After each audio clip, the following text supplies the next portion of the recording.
حدیث نبوی میں ہے کہ اگر کوئی سورہ بروج کو پڑھتا ہے ہر جمعہ میں تو جتنے لوگ عرفہ میں جمع ہوتے ہیں اس سے 10 گنا زیادہ نیکیاں اس کو دے دی جائیں گی۔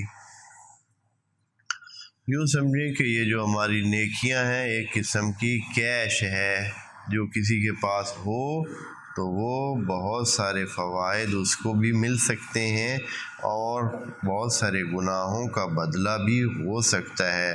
آپ کے پاس اگر نیکیاں جمع ہیں ان الحسنات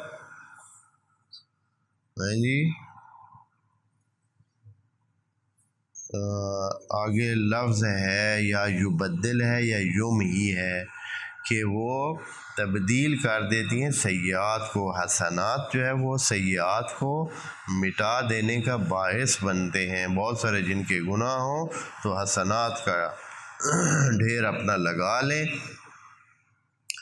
حسنات کے بدلے آپ کی سیئات کو کم کیا جا سکتا ہے۔ ایک تبادل اور ایک کیش کا لین دین جس طرح ہوتا ہے تو حسنات اس طرح کی چیزیں۔ سورہ بروج کو اگر کوئی پڑھے تو عرفہ میں جمع ہونے والے لوگوں سے زیادہ 10 گنا زیادہ اس کے ہاں نیکیاں لکھی جائیں گی۔